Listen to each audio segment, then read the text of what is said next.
según el Fisco Federal, pues bueno, este año se empieza con todo, se espera que hayan varias auditorías, arriba de 10,000 auditorías en breve, tendrán que soportar los contribuyentes de este país.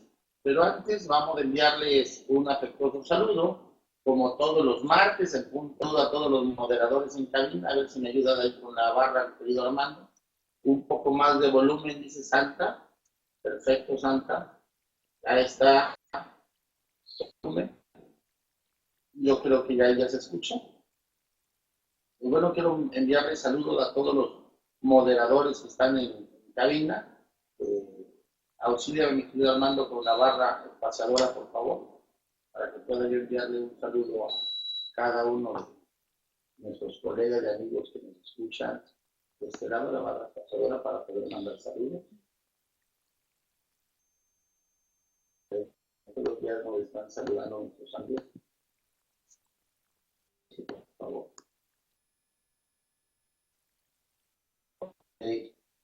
Ya está, pues bueno, Catherine nos está saludando. Santa, saludos al maestro Miguel Chamlati, que ella aparece de moderador. Pues bueno, el día de hoy teníamos pensado hacer una charla por cuestiones técnicas y ajustes de audio y video. Tuvimos que programarla para la siguiente semana en punto de las 11 de la mañana. Ya por ahí ya le enviamos al maestro Miguel Chamlati el temario con la finalidad de que se empiece a circular. Ustedes conozcan el temario, a ver si hay posibilidades. Miguel Santa, por ahí se lo mandé al maestro Miguel Chamlati, a ver si hay posibilidades de que se ponga ahí en la sala audiovisual para que lo pueda ir platicando un poquito de ello, al margen de que toque el tema relevante que ver con la participación. Pues bueno, Aldo, saludos hasta Chiapas. Betsabe, buenos días. Carlos, H. Mayas, buenos días. Al contador Abraham, a Efren de Monterrey, también a Tampico y al contador Abraham, a Eusebia de Cosamaloapan. Saludos hasta Monterrey al contador Gabriel Solís. Saludos a Gerardo, Guillermo del DF, buenos días. A Hugo de Guanajuato, a Humberto de Querétaro, a Iván de Tapia, Guanajuato. Me han dicho que hay mujeres hermosas por allá. Espero algún día conocer, no conozco Guanajuato. Tengo unas tías bien paradas, pero bueno. Iván Tapia, buenos días. José Ceballos, jefe de jefes. José, saludos hasta Oaxaca. Josué, buenos días. José de Jalisco. Ahora el máster a todo lo que da en inglés. Juan Rentería, Juan Rentería, José de Jalisco, Julio de Chiapas, Laura del Estado de México, Linda de Tustepec, a Luis Eduardo, a Luz María Hidalgo, a María Loli, buenos días, María Cruz, hasta Ciudad Isla, a Miguel, Omar Rosas, Oscar Pineda, buenos días, Pablo de Querétaro, Patti de Jalapa, a Rafa, a Ramón 71, Rodolfo Flores, a Sergio, saludos hasta Reynosa, saludos hasta Ensenada, a Frido, a Silvia del DF, Sergio Santiago, a Verónica Esparza, hasta Aguascalientes, a Orizaba, a Víctor Herrera. Pues bueno, hay una nutrida participación, hay una muy buena convocatoria. Muchas gracias por la amabilidad que me brindan al darme, como siempre, una hora de su valioso tiempo. Pues bueno, por ahí, querida Santa, a ver si puedes poner el temario. Se lo envía el maestro Miguel Chamlati. Para el caso de que no les haya llegado por alguna cuestión técnica, me dices y te lo volvemos a reenviar. La idea es, en algún momento dado, parafrasear un poquito de lo que vamos a estar viendo, pero antes de entrar al tema, pues bueno, o antes de entrar a este tema que teníamos planeado para el día de hoy, ABC, lo que todo asesor debe de conocer, pues bueno, una de las facultades de comprobación más socorridas que tiene la autoridad fiscal, lo sabemos, son las visitas domiciliarias, las revisiones de gabinete y ahora las que yo le he denominado el día de hoy revisiones virtuales a los contribuyentes. Mucho se ha escrito en relación al tema. La Corte aún tiene que resolver o dar su punto final en relación a que si son inconstitucionales o constitucionales las revisiones electrónicas. Para un servidor, bajo el riesgo de estar equivocado, son inconstitucionales porque se inician a espaldas del contribuyente sin que se le haya notificado el inicio de la facultad de la potestad del Estado a molestarlo en su esfera jurídica.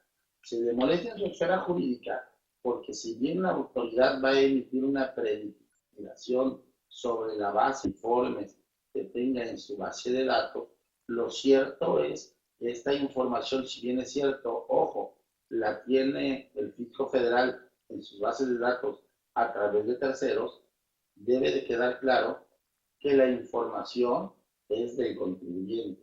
Es decir, el titular del derecho público, del contenido de la información, es el propio contribuyente.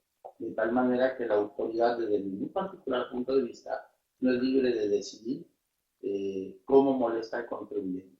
Si bien es cierto, la facultad de revisarlo es una facultad reglada, cuando decide revisarlo, esta facultad, cuando la autoridad decide revisar un contribuyente hasta antes de revisarlo, tiene una facultad discrecional. La facultad discrecional se vuelve reglada cuando la autoridad ya molesta al contribuyente. En ese sentido, no es posible que un contribuyente tenga un precrédito fiscal notificado atento al procedimiento del Código Fiscal para revisar electrónicamente a un contribuyente sin que se le haya avisado que se le está molestando en sus papeles. Esto es, a lo mejor no en sus papeles, vamos a entenderlo como tal, a los contenidos de su contabilidad, en sus libros que están en una empresa, pero sí a la información que es propia de él y que se encuentra en los servidores del servicio de administración tributaria.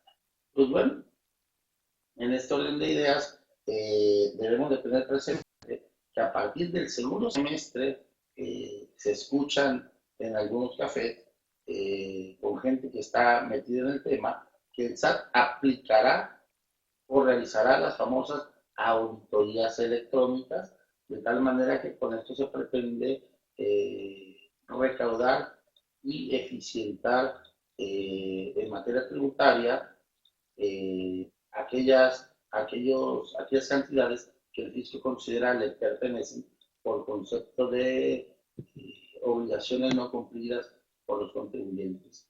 Así, en este orden de ideas, las revisiones electrónicas tienen una particularidad diferente a las revisiones tradicionales que conocemos. En las revisiones tradicionales que conocemos, vamos a pensar en la establecida en la fracción segunda del artículo 42 del Código Fiscal o en la fracción tercera relativa a las visitas domiciliarias, pues tenemos que el contribuyente interactúa con la autoridad fiscal, los terceros interactúan con la autoridad fiscal. Dice Mike, ¿en dónde descargo el material? No, mi querido Mike, cuando arranquemos la próxima semana y ya estén confirmados los lugares, van a poder descargar el material. Ese es solo un temario, es solo una avanzada para que se vayan emocionando y vean lo que vamos a tener la próxima semana. ¿Es correcto? Dentro de la próxima semana, por supuesto que también, cuando arranquemos formalmente este tema, van a tener a su disposición los materiales que forman parte de esos 3 módulos que hemos arrancado, que se van a dar en 3 sesiones. Ok, entonces, hablaba yo. Las revisiones tradicionales permiten que se interactúen con los visitadores o con las autoridades fiscales. En este orden de ideas, la revisión virtual no lo permite. La revisión virtual que hace el fisco federal no me permite identificar y conocer el punto de partida, es decir, a partir de qué momento están fiscalizando a un contribuyente. El contribuyente va a conocer que tiene un precrédito fiscal, pero en qué momento conoce el contribuyente que se le está revisando. Ahora yo pregunto, fíjense, ahí les dejo esto de tarea. y lo hemos dicho muchas veces. Sabemos a partir de qué momento se puede autocorregir un contribuyente. Sabemos que la autocorrección, como la señala el código, la señala la Ley Federal de Derechos del Contribuyente, no está sujeta a autorización del Servicio de Administración Tributaria. Hay un choque de poderes en dos leyes, entre el Código Fiscal y la Ley Federal de Derechos del Contribuyente, porque hay una jurisprudencia de la Corte, en mi opinión, bastante desacertada, porque obliga a los contribuyentes a ceñirse a las reglas establecidas en el Código Fiscal de la Federación para la autocorrección fiscal, cuando la Ley Federal de Derechos del Contribuyente establece mayores bondades y beneficios a los establecidos en el Código Fiscal de la Federación, pero bueno, hay que seguirlo peleando. Así, en esta tesitura, el contribuyente es auditado de manera virtual, por lo menos queda en desventaja, porque no conoce en qué momento se inicia la facultad de comprobación. Dos, no se le permite a partir del inicio de la facultad referida poderse autocorregir. Tres, se está instaurando un procedimiento a sus espaldas, del cual el contribuyente no puede oponerse o no se le permite desde el inicio de la revisión aportar documentos o informes que desvirtúen los datos o las conclusiones a las que arribará la autoridad fiscal para emitir un precrédito fiscal. Así, en este orden de ideas, al dejar de interactuar el contribuyente con la autoridad, se pretende, entre otras cosas, que se agilice el procedimiento de revisión, que se haga más eficiente la recaudación, porque, por ejemplo, se eliminan aquellas notificaciones relacionadas con el papel. Los datos relacionados con las notificaciones, por ejemplo, ¿cuántos asuntos ha perdido el fisco federal por la confección equivocada de un citatorio, de la notificación de una orden de visita, la confección de actas parciales, la confección de la última acta parcial, la confección del acta final y que debe de preceder citatorio, las notificaciones del crédito fiscal? Ahora, con la notificación a través del buzón electrónico, se pretende que se eliminen todos esa serie de vicios que en algún momento dado a los litigantes nos han servido o nos han permitido fortalecer la defensa, inclusive de asuntos que se consideran en el argot como asuntos muertos. Pues bueno, en este orden de ideas, la fiscalización electrónica es muy rápida, debe de ser atendida, debemos de tener una cultura fiscal diferente. Decía un juez de distrito en una ocasión donde hacíamos un diplomado en amparo, decía en esta metáfora que mientras el contribuyente no tenga el pie en la cabeza de la autoridad, el contribuyente debe de ceñirse a lo que la ley expresamente señala, de tal manera que mientras yo no tenga una sentencia que diga que es inconstitucional el uso del buzón tributario, y si la ley me obliga a usar el buzón tributario para tener comunicación entre la autoridad y yo como contribuyente, debo de hacerlo. Pero hay reglas de juego para tal efecto. Y si hacemos un análisis del artículo 8º constitucional y hacemos un análisis de las reglas aplicables a las notificaciones y al buzón electrónico, podemos establecer una estrategia para solicitarle por escrito a la autoridad fiscal que todo lo concerniente al procedimiento de revisión electrónica me lo notifique por escrito. Y es aquí donde esto se pone interesante. De aquí depende la visión, de aquí depende el conocimiento técnico del asesor. Ejemplo, vamos a pensar que la comercial de CDCB es mi cliente y ha sido auditada los últimos 2 o 3 años y ha sido, en consecuencia, le han sido liquidados un par de créditos fiscales, los cuales, al margen de que sean liquidados o no, en el ejemplo hipotético que pongo, se me ocurre que este cliente contrata mis servicios porque está cansado de que lo revisen y no tener que lo defiende y lo defienda bien. Bueno, a mí se me ocurre, ahí les va, apunten un tips que les comparto en este momento. Y yo puedo, si ustedes me apuran, elaborar un escrito dirigido al Servicio de Administración Tributaria y le puedo decir, y con la muestra de mi respeto, con fundamento en el artículo primero constitucional, octavo, 14, 16 y 17 de la Constitución, sexto inclusive, y además de la Convención Americana Pacto de San José, le hago de su conocimiento a la autoridad que en caso de que decida ejercer sus facultades discrecionales y conté que el suscrito es candidato a ser revisado electrónicamente y toda vez que el procedimiento no norma una notificación formal, pido que todas las notificaciones que tengan que ver con este tema me sean notificadas de manera personal en el domicilio fiscal del contribuyente impositor.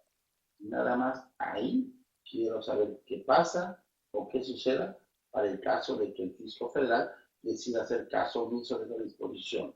Me queda claro que quien tendrá que resolver serán los tribunales respectivos, pero bueno, creo que el artículo constitucional, al no haber sido reformado y al referir a la comunicación escrita entre particulares y autoridades, me da la posibilidad, por rango constitucional, establecer el medio idóneo de comunicación entre el particular y la autoridad, al margen de que pudiera existir, por muy burdo que parezca, incapacidad para tener un equipo de cómputo, incapacidad para manejar un equipo de cómputo.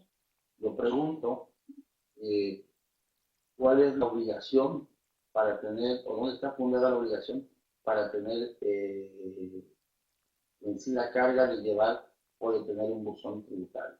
La Constitución Política de los Estados Unidos Mexicanos, parafraseando al ilustre doctor Daniel Dientier, nos habla de la obligación de contribuir al gasto público de la federación, estados y municipios. Sin embargo, la Constitución no nos dice que tengamos que erogar o gastar para contribuir al gasto público.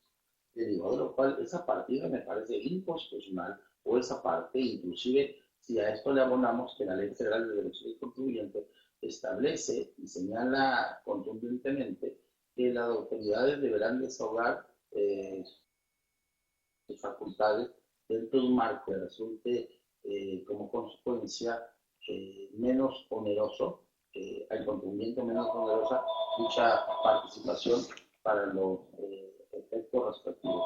Entonces, bajo este tema y bajo esta tesitura vale la pena fortalecerse y estar preparado para atender las nuevas facultades de las autoridades fiscales dentro del marco de estricta juridicidad y equidad. Bueno, hablando un poquito del tema que la próxima semana vamos a estar tocando en las 3 sesiones los puntos que enseguida les comento así grosso modo.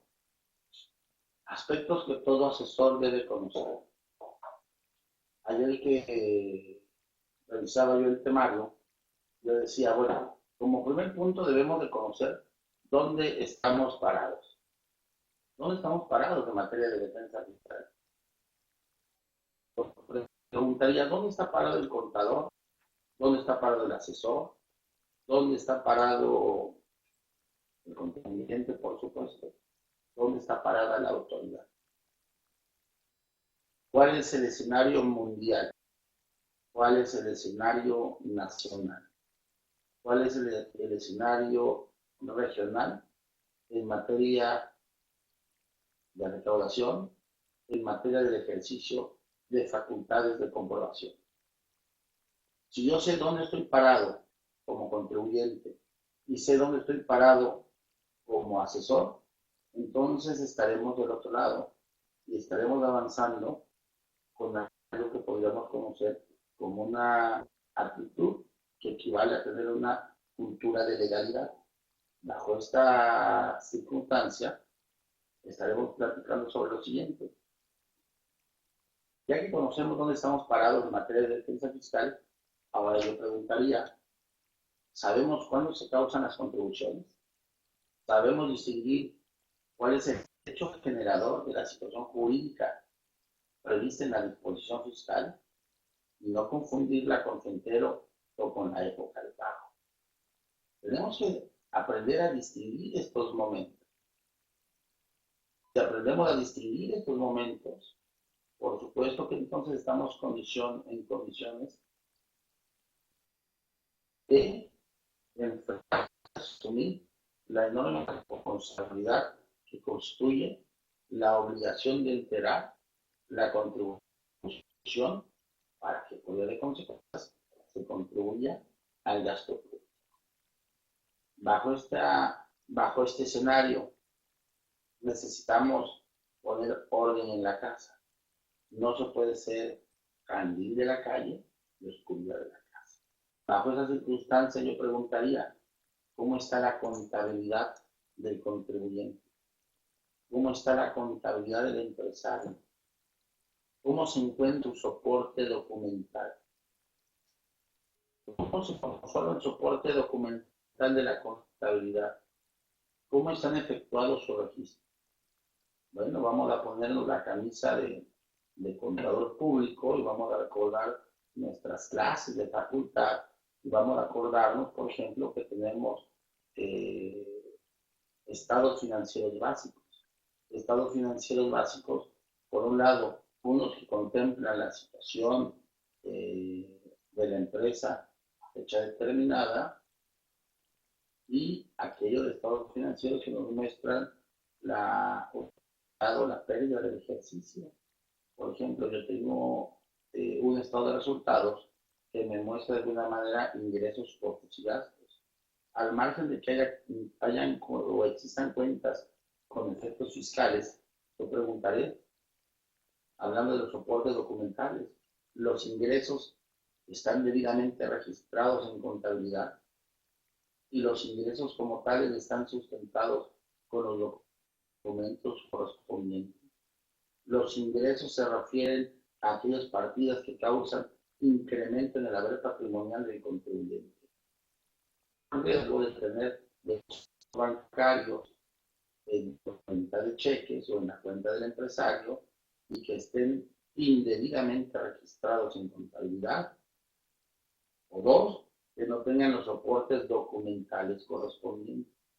A esto basta agregarle aquellos requisitos extralegales o caprichos que la autoridad fiscal establece al momento de que fiscaliza un contribuyente.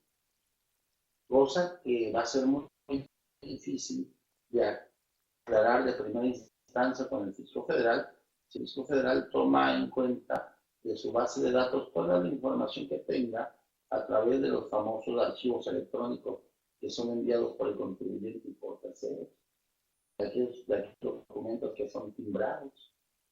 Luego entonces tengo partida de ingresos, tengo partida de costos y de gastos.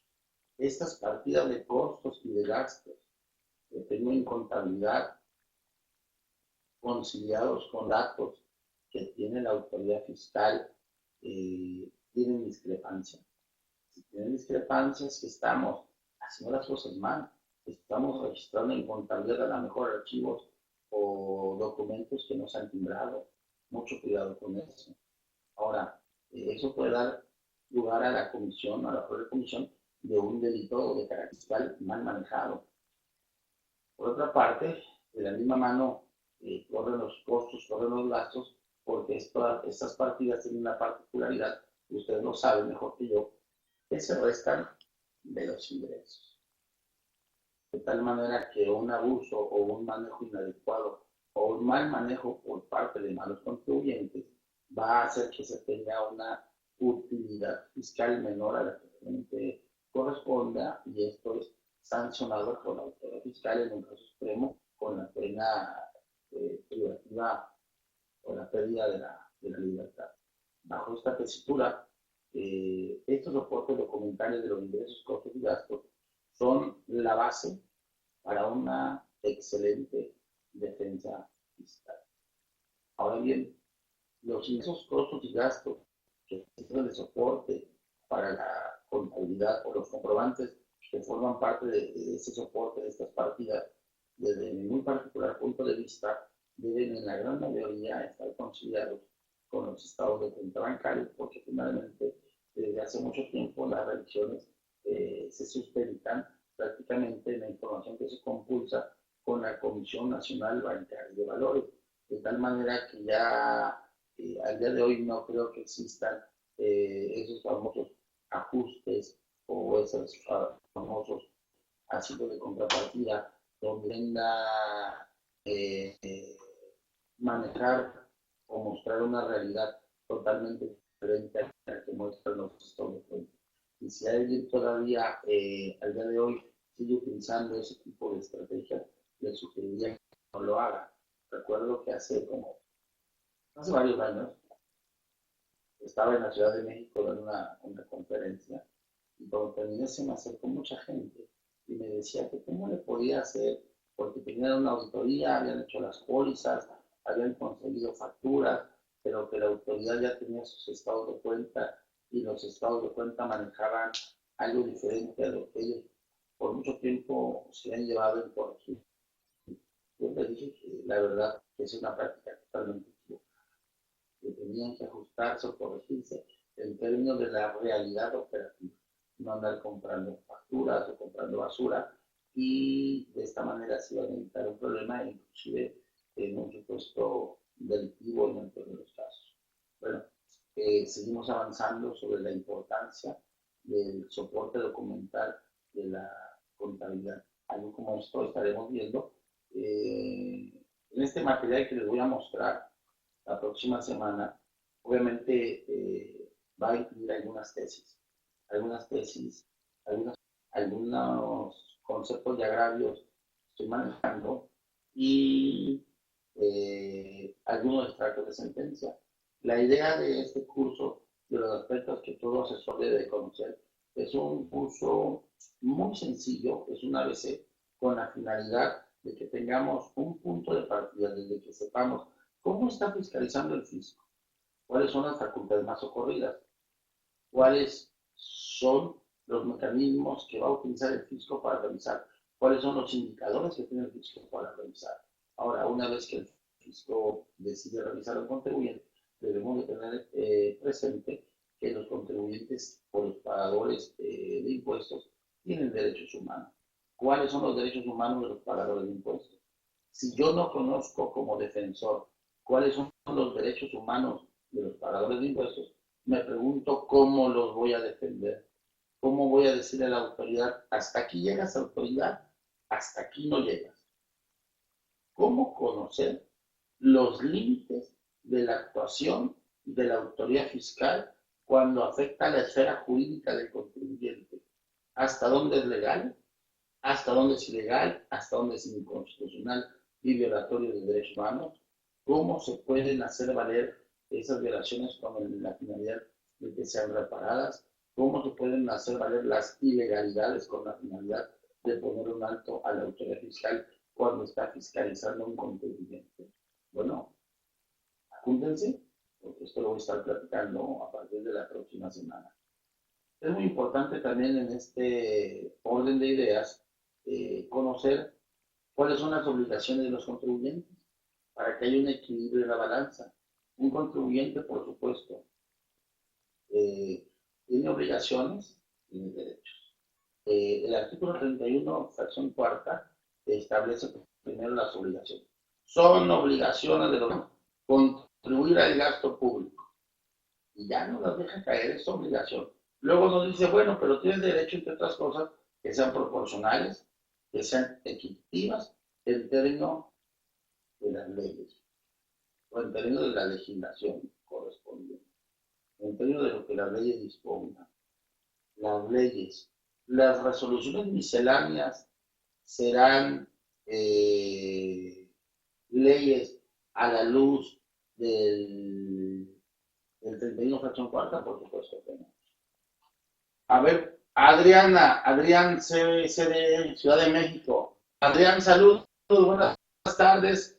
Esto es totalmente en vivo y en directo. La próxima semana nos vamos a estar arrancando con este tema, así que si nos hacen favor de difundirlo con sus amigos, amigas, novias, novios, todo lo que sea por ahí, porque luego nos andan consultando y pues la verdad que difundir la cultura fiscal en México es un compromiso que tenemos desde hace ya muchos años, cada uno de los que participamos aquí en AFINER, y hoy toqué un tema así de refilón sobre las facultades de comprobación virtuales, las auditorías virtuales, con las revisiones electrónicas, y estoy aprovechando para tocar un poquito de lo que estaremos viendo en la próxima semana, en punto de las 11 de la mañana, para ser exactos, sobre la base de este temario que les estoy platicando, que por supuesto voy a abundar en la medida en que ustedes pregunten. Hay algo muy importante, distinguido Adrián, para confirmar y tener grabada la sesión.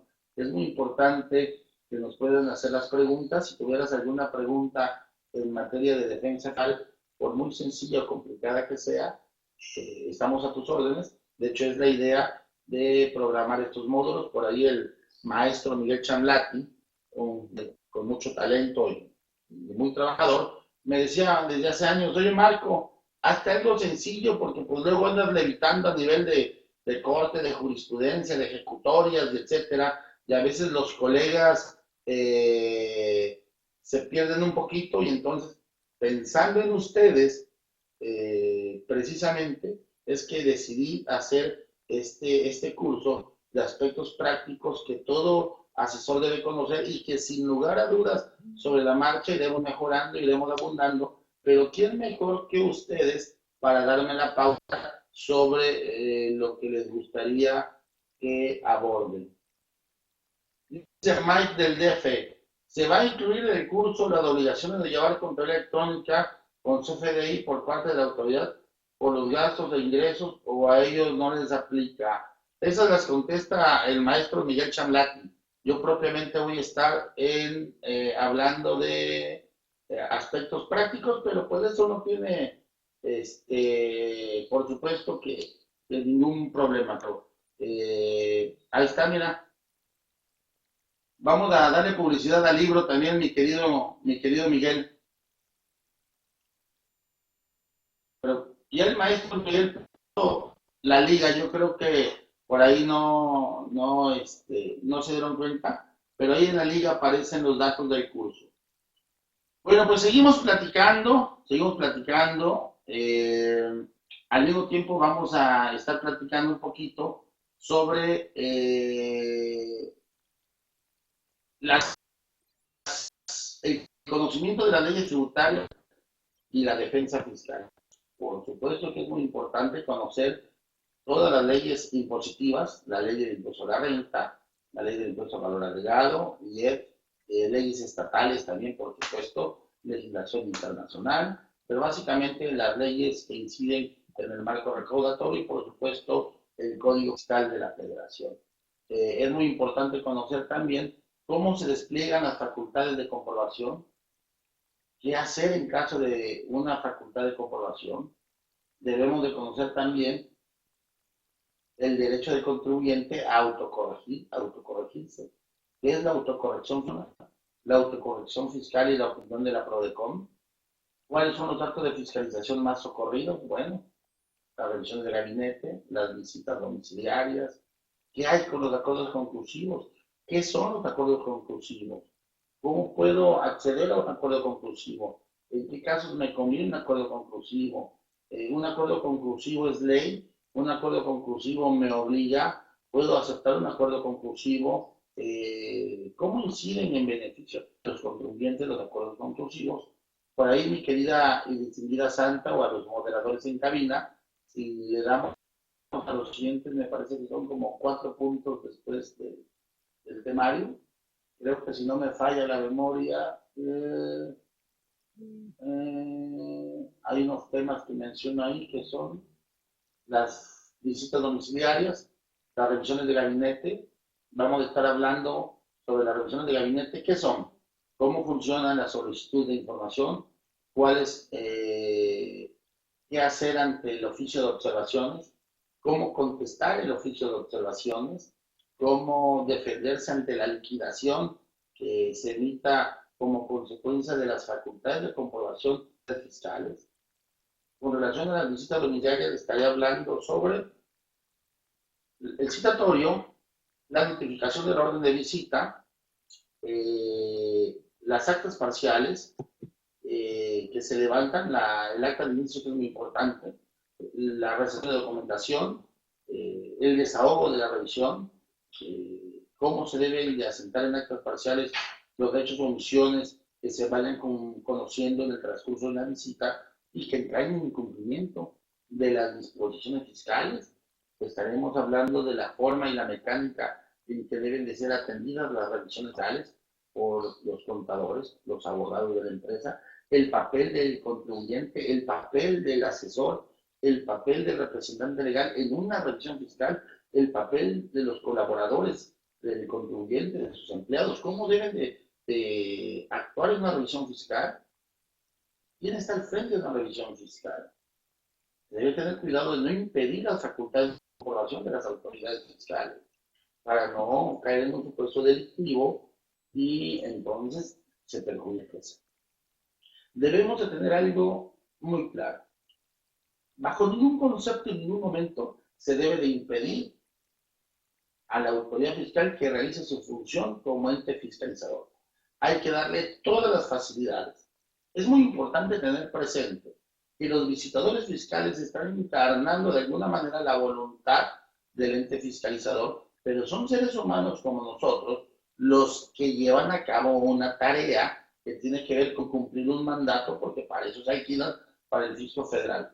Pero cosas muy diferentes que yo lo trate con respeto, porque la misma Ley Federal de Derechos del Contribuyente establece el derecho, para mí como contribuyente, para ser tratado con respeto, pero otra cosa es que los visitadores vayan más allá de la ley y por vía de consecuencia violenten mis derechos humanos de legalidad y de seguridad jurídica. Y ahí les van algunos tips antes de terminar el programa, porque por ahí quiero que me consientan con una rolita. Pero, por ejemplo, hace días viene a verme un colega y me dice que llevaba días sacando copias fotostáticas, porque son muchos Lefort de una constructora y los visitadores le pidieron copias fotostáticas. Yo pregunto a ustedes que me están oyendo, los 54 colegas y amigos que nos escuchan aquí, entre los moderadores, ¿dónde está la obligación de entregarle copias fotostáticas a la autoridad fiscal de mi contabilidad? Número 1, principio de legalidad. La autoridad debe definir su actuación a lo que la ley le señala para tal efecto. La ley es el inicio y la misma ley es el límite. ¿Dónde dice que debo yo de entregar copias fotostáticas? ¿Dónde dice que yo tengo que entregarle papeles de trabajo con integraciones especiales?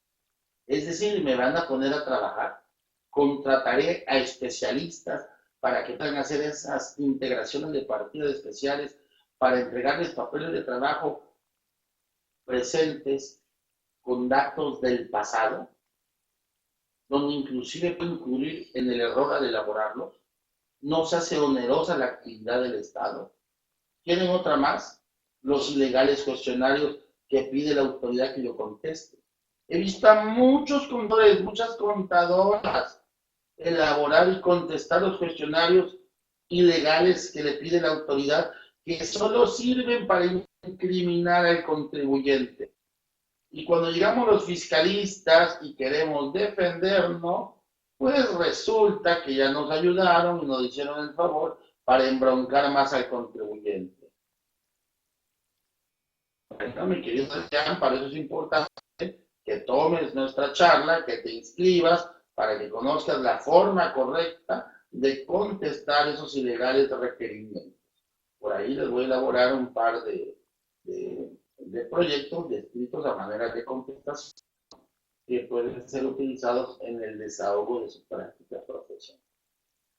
Entonces, así en las relatadas consideraciones, debemos de tener algo presente. Por ejemplo, distinguido Adrián, tú que eres el único que participas, tener en cuenta algo.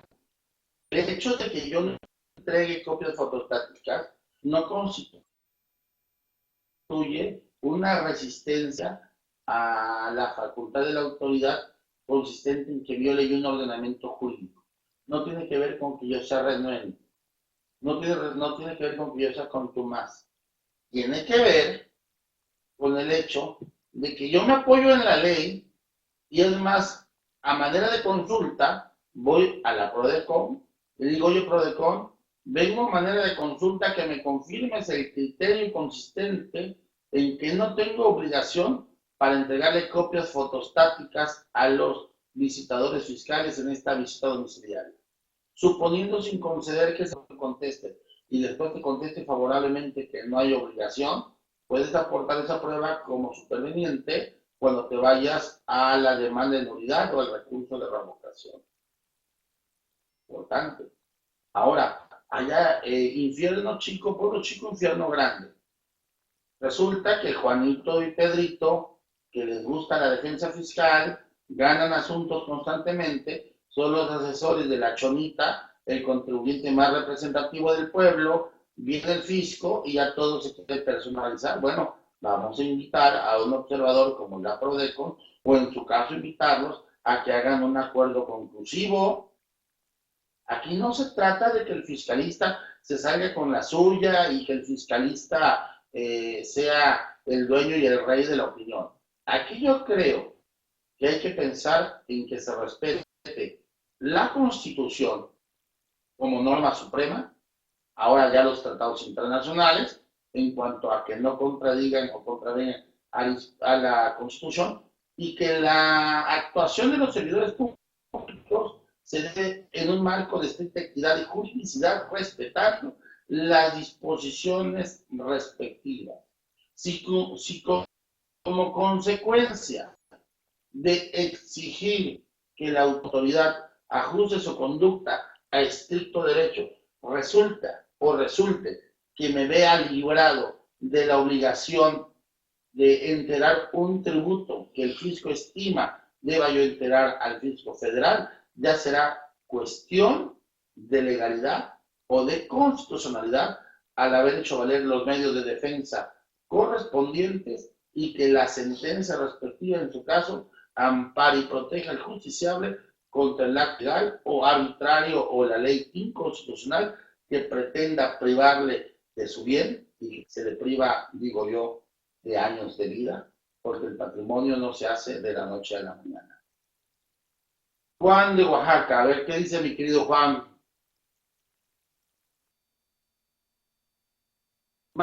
Y una pregunta, ¿el fisco te puede congelar tu cuenta bancaria por omitir un pago provisional mensual de impuestos? Bueno, yo te voy a contestar, mi querido Juan, lo siguiente. Me dicen que el fisco puede congelar. Estaba pensando en el ejemplo, lo estaba yo dibujando. Bueno, dice la canción que no debes tener dos amores, no debes besar en dos bocas, es complicado. Voy a aprender la canción. Dice, sus nombres te causan errores. O sea, no debes, pero puedes. Ok, el fisco no debe, pero puede. Yo reconfiguraría la pregunta y diría, ¿es legal? Yo diría que no es legal, pero hay que ver el antecedente para que el fisco haga eso. Porque luego resulta que nos llegan los casos al escritorio y tienen un antecedente diferente al que tú me comentas, porque analizándolo así como está, vamos a pensar que yo soy inocente, Juan cumplido, contribuyente, soy un hombre, cumple mis obligaciones fiscales como representante legal o contribuyente persona física, y resulta que de la noche a la mañana, el día 18, no presenté el pago provisional de impuestos sobre la renta, y ya por eso el fisco me congela una cuenta bancaria. Por supuesto que eso no puede ser. Cuando el fisco congela una cuenta bancaria, mi querido Juan, es porque se estuvo testereando a la autoridad, es decir, se le estuvo provocando, dicho coloquialmente, ¿cómo provocas a la autoridad para que reaccione de esa manera? Bueno, probablemente te emitieron 3 requerimientos, probablemente no has presentado la declaración del ejercicio, probablemente te ubicas en uno de los supuestos de la ley que sí permiten que la autoridad te congele la cuenta, ojo, aun cuando sea inconstitucional. A lo mejor la ley se lo permite, pero a la luz de la Constitución el acto transgrede la norma superior y hay que hacerlo valer. Si tú me preguntas en la forma en que me lo realizas, yo te diría que el fisco no debe y no debería hacerlo. De que puede hacerlo, bajo el riesgo de que su acto es ilegal e inconstitucional. Pues bueno, distinguidos colegas y amigos, fíjense que me llevé la hora, son 58 minutos, si no me falla la memoria, vamos. Pues bueno, gracias por su participación, en verdad se me va el tiempo como agua, yo estoy seguro que nos vamos a divertir muchísimo la próxima semana. Les voy a pedir un favor, traigan su código fiscal a la mano, traigan su Ley Federal de Derechos del Contribuyente, traigan su Constitución, tráiganse el tumbaburros, tráiganse todas las dudas que tengan en materia de defensa, en materia de facultades de comprobación, inclusive de contabilidad fiscal, como por ahí me comentaron, y todo eso se lo estaremos resolviendo, se lo estaremos comentando. Me pueden ir haciendo las preguntas aquí a través del chat, e inclusive probablemente digo, no lo sé, vamos a preguntar allí en cabina a los moderadores, a lo mejor les pudiéramos mandar el audio y el video a alguno de ustedes para que pregunte en vivo. Pero vamos a aprovechar la gran comunidad que es Anafinet, vamos a aprovechar la generosidad de todos los colegas que participan en este foro, en el desinterés que tienen para compartir sus conocimientos, de tal forma que inclusive si alguno de ustedes por pena no quisiera participar a través del chat que tengo aquí, pues bueno, sí va a ser en línea, mi querido Adrián, me lo envían aquí reservándonos los nombres personales, por supuesto, y lo manejo como un caso hipotético. El próximo, por ahí ya habíamos puesto, Miriam, los datos y está la liga. Así que no sean malitos, yo les pido de favor que ahí corran el cursor y van a encontrar la liga y los días, que sería el 8 de marzo, 15, 8, 15 y 22. Ya aquí mis apuntadores me están diciendo. Gracias. 8, 15 y 22 de marzo.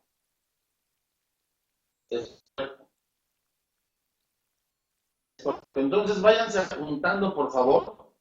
Háganos el enorme favor de compartirlos con sus amigos, con sus colegas. Hay descuento especial para socios Anafinet y tengan la seguridad que su servidor, como un plus a lo que estamos haciendo, siempre les doy alguna asesoría después de nuestra charla con algún problema específico que tengan, sin ningún costo y sin ningún compromiso con un servidor.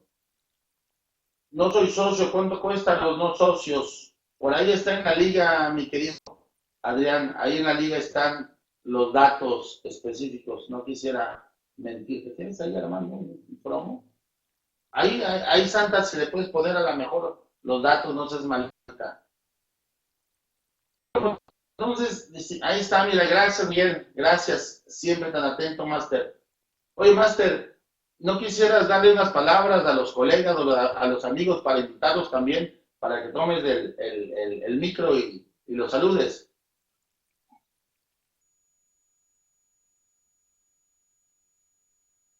Está, pues, vamos a darle el audio, el video a Máster, por favor.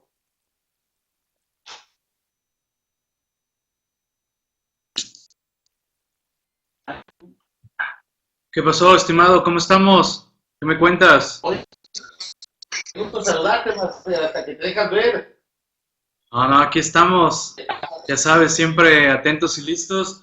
Y bueno, vamos a externar esta invitación para que iniciemos ya la próxima semana con estos interesantes temas que tú siempre estás abordando en materia de defensa fiscal.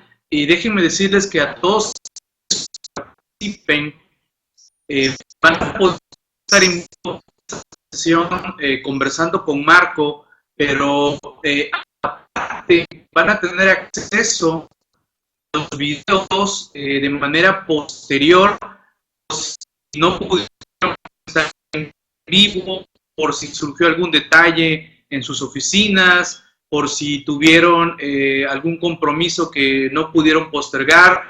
Ya saben que pueden pasar cosas, o en una de esas hasta el internet les falló. No se preocupen, van a poder tener acceso a los videos y a los materiales prácticamente 6 meses posteriores a que terminen estos eventos, que van a ser durante 3 semanas. Por ahí está la liga, ahí están mis compañeros, Katy, Evelis, Héctor, contáctenlos a través de las redes sociales, mándennos un WhatsApp y con gusto ellos les pueden apoyar ahí.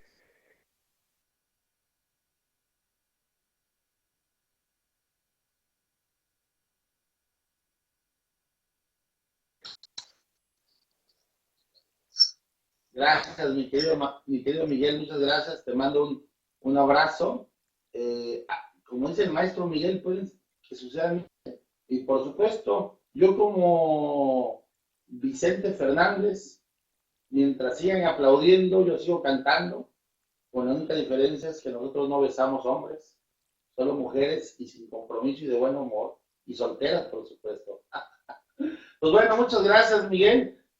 Dos distinguidos colegas y amigos, no dejen de apuntarse, por favor, que en verdad estamos muy entusiasmados, con muchas ganas de seguir difundiendo la cultura fiscal en México. Maestro Miguel, si me lo permites, voy a hacer un comercial para invitar a toda la delegación Coatzacoalcos, Minatitlán, a todos los, invitarlos aquí a nuestra aula, a nuestro salón de capacitación, con la finalidad de que Anafinet Coatzacoalcos y esta región sur empiece a activarse, a cobrar fuerza y podamos incorporarnos a la dinámica de trabajo que se tiene a nivel nacional. Entonces, me despido, no sin antes agradecerles la generosidad de su atención. Hoy sí no tuve muchas preguntas, no me hicieron sufrir. Por ahí, Santa, si nos regalas una rolita de las que me gustan, no me enojo. Muchas gracias, un abrazo y buenas tardes a todos. Nos estamos escuchando. Gracias.